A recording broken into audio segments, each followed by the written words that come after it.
74 general outpatient clinics will be renamed Family Medicine Specialist Clinics. The Legislative Council passed a motion of thanks for the Chief Executive's 2025 policy address. And winner of the Nobel Peace Prize is Venezuelan opposition leader Maria Corina Machado, not Donald Trump.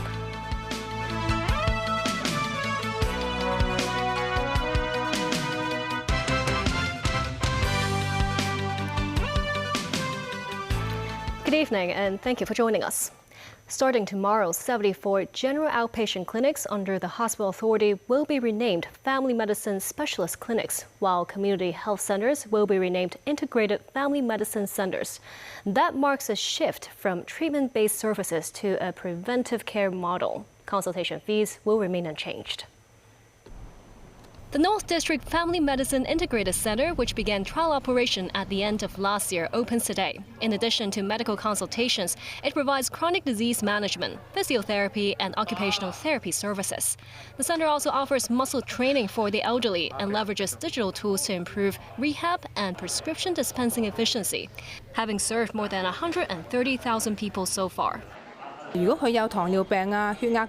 Hospital Authority says if patients have conditions such as diabetes, high blood pressure, smoking, chronic pulmonary disease, or asthma, disease management and treatment would involve a multidisciplinary team. Undersecretary for Health Cecilia Fan, Hospital Authority Chairman Henry Fan, HA Chief Executive Libby Lee attended the opening ceremony. There, the Hospital Authority also announced the renaming of the city's 74 general outpatient clinics and 4 community health centers as Family Medicine Specialist Clinics and Family Medicine Integrated Centers. Cecilia Fan says the change in names entails a change in service concept, model, and quality. In addition to disease treatment, family medicine clinics will provide health screening and chronic disease management services so that the city's disadvantaged can enjoy preventive and comprehensive primary health services. The Legislative Council passed a motion of thanks for the Chief Executive's 2025 policy address. That's following 3 days of debate, which encompass issues related to labor and the relationship between the executive and legislative branches. After 3 days and nearly 20 hours of debate in the Legislative Council, the motion of thanks for the policy address was passed by secret ballot. During the closing session, a number of lawmakers weighed in on important labor-related policies. Lawmaker Lam Chun Sing, who's also chairman of the Federation of Hong Kong and Kowloon Labor Union, says if the city's employment situation worsens, the administration should consider an early review of the enhanced supplementary labor scheme, such as introducing quotas for sectors with higher jobless rates. Labour Party lawmaker Tommy Cheung says it's unfair that the Labour Department requires employers to offer wages not lower than the market median when recruiting locally because the workers' ability, work experience, and age should also be taken into account. Some lawmakers spotlighted the relationship between the executive and the legislature.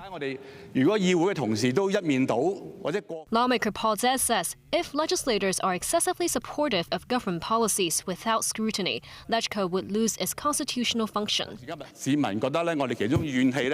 He says among the public grievances is that officials seem to serve only one boss, and the people of Hong Kong, the real boss, are ignored. Chief Secretary for Administration Chan Kwok Kee says he agrees that it is the duty of lawmakers to keep the government accountable and help improve its governance. But he objects to Paul Zeh's remarks about Hong Kong people being ignored, saying people's livelihood has been front and center in the administration's policy making. Chief Executive John Lee expressed gratitude to LegCo for passing the motion of thanks, that he would carefully study lawmakers' proposals and the administration would continue to maintain positive exchanges with the legislature. The government has launched an open tender for the disposal of the Sandy Ridge Data Facility Cluster site in the northern metropolis, which is also adjacent to Law Wu. The government will adopt a two-envelope approach in the tender assessment to enable a comprehensive evaluation of both non-premium and premium proposals, with a view to selecting the proposal that best unleashes the site's potential. Under the two-envelope tender arrangement, a weighting of 70% will be allocated to the assessment of the non-premium proposal and 30% to the premium proposal. The site, with an area of 116,365 square meters, is designated for the development of a data facility cluster and related industries purposes. The tender invitation will close on December 31st. The winner of the 2025 Nobel Peace Prize is Venezuelan opposition leader Maria Corina Machado. The Norwegian Nobel Committee said she wins for promoting democratic rights in her country and her struggle to achieve a transition to democracy.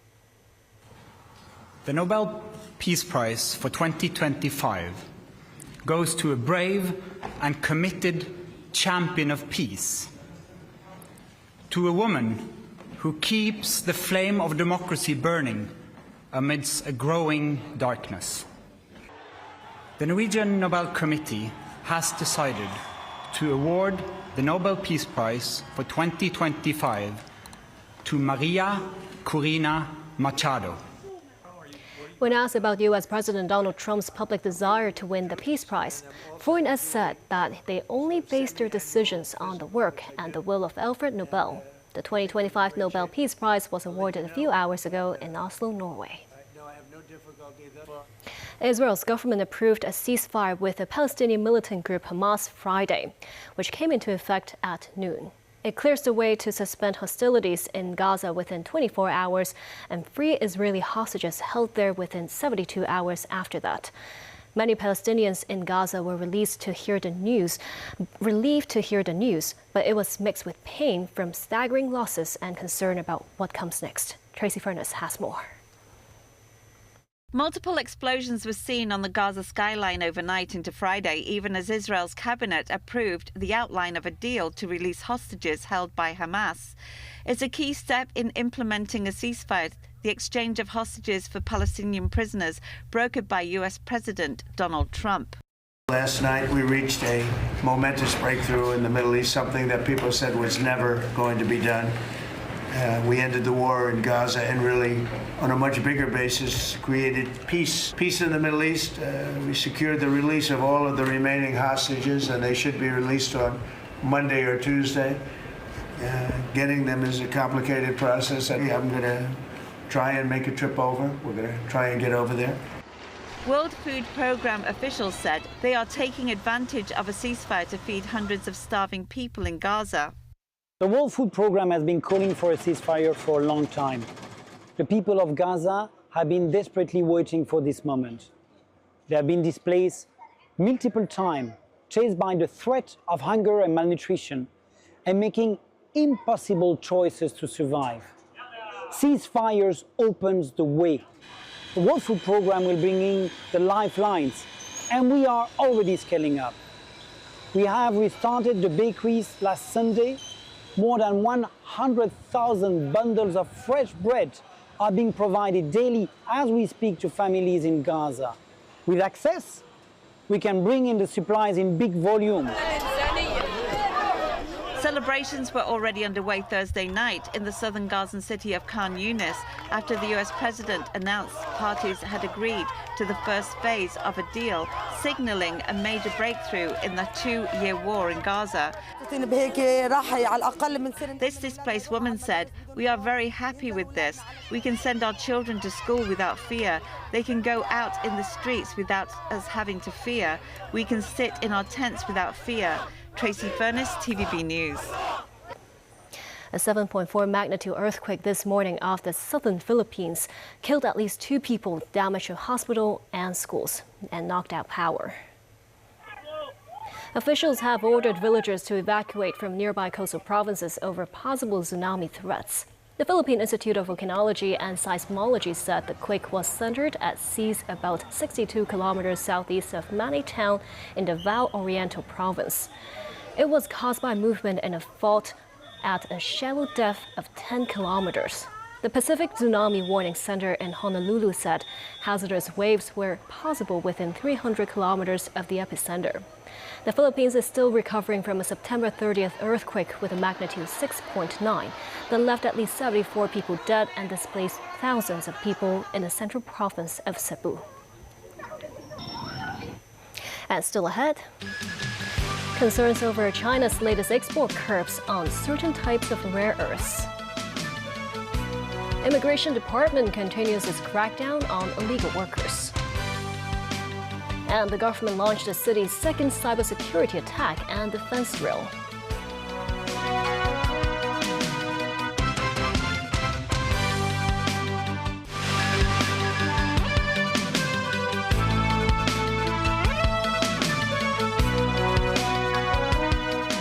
Welcome back.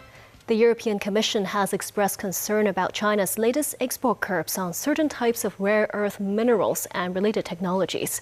These are critical for the production of semiconductors and advanced electronic systems. U.S. President Donald Trump suggested that his country may stop buying products from China. Danny Zhou has more. The Associated Press reported that China's Ministry of Commerce rolled out export restrictions on some types of artificial diamonds and artificial graphite anode materials on Thursday. In an expansion of the sweeping measures announced in April, the ministry added 5 new rare earth elements such as holmium and erbium to its export control list.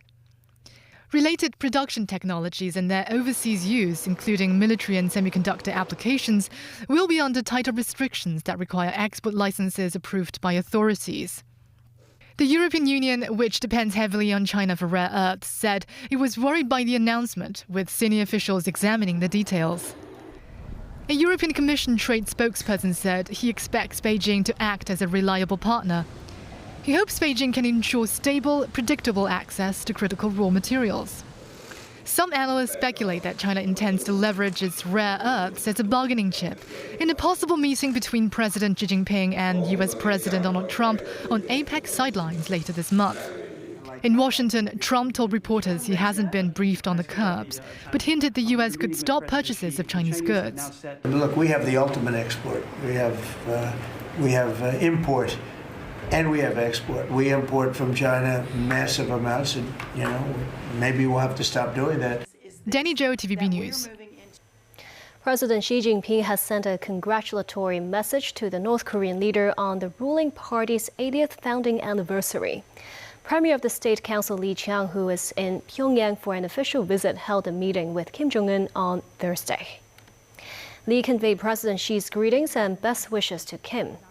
He said China will unswervingly follow the policy of maintaining, consolidating, and developing the traditional friendly relationship between the two countries. Li also expressed willingness to enhance high-level exchanges and strategic communication with North Korea. Kim stressed their bilateral ties are everlasting despite global shifts.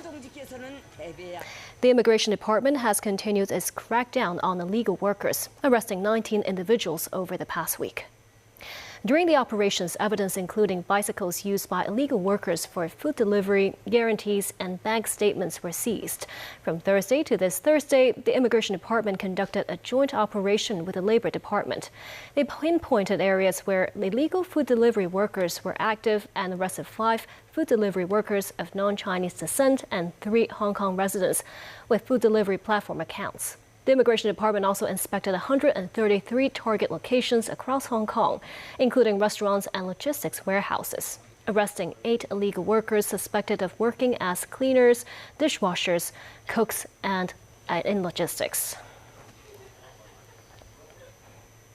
The government today launched the city's second cybersecurity attack and defense drill, spearheaded by the Digital Policy Office.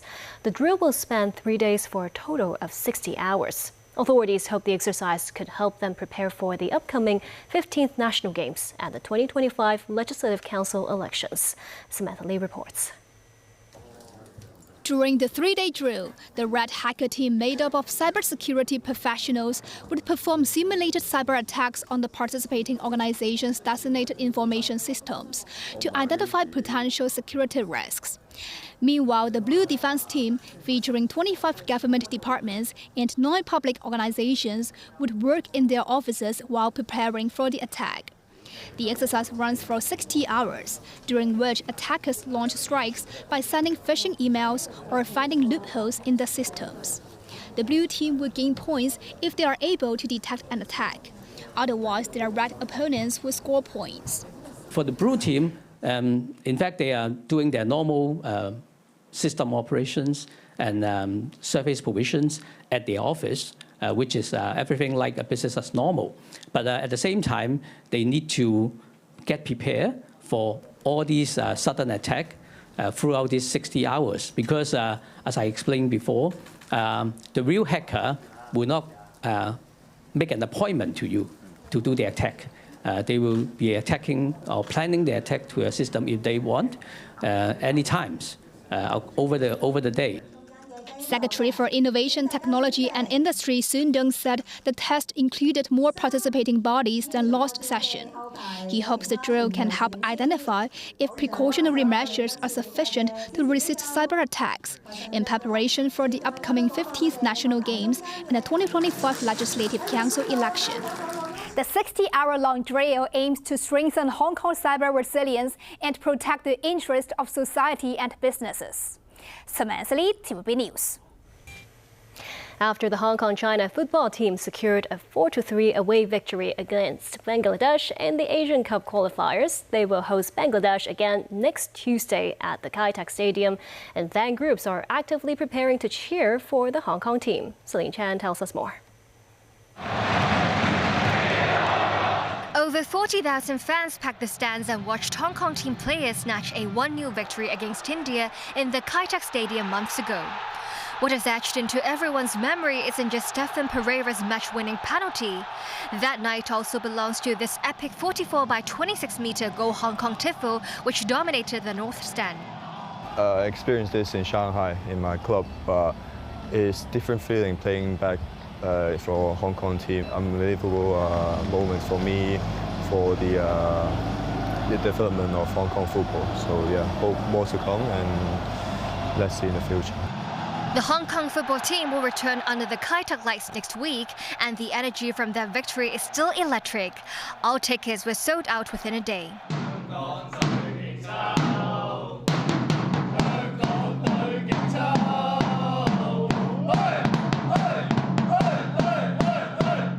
The team's 12th player, the supporters, is ready to bring back the roaring Red Sea of faith and belief once again. I have been supported Hong Kong team for 10 years. I can see the revolutions of the Hong Kong fans group. At the beginning, we're just having couple hundreds of fans inside the cheering zone. We can see that in the Kai Tak Stadium, we do have a 4,000 something of fans standing inside the fan cheering zone. Apart from the fan cheering zone, we also have 40K of fans cheering for the home team. I do think it's a dream come true. As a Hong Kong fans, I do believe that we every night we dream of having a very big crowd and having a very big team supporting the team. Moving to the Kai Tak Stadium isn't just a shift in mindset, it's also an upgrade in equipment. They specifically upgraded their megaphones to make the sound less scattered, ensuring every fan can clearly hear the instructions and the chants. Fresh cheer flags will debut on match day along with other surprises up their sleeves, and this is only the beginning. Chester said more excitement, more creativity and more Kai Tak magic is on the way. He is confident that future Hong Kong football matches would continue this full stadium momentum and hopes the Kai Tak Stadium can truly become the team's real home ground in the future. Celine Chan, TVB News. And that's the news. Thank you for watching.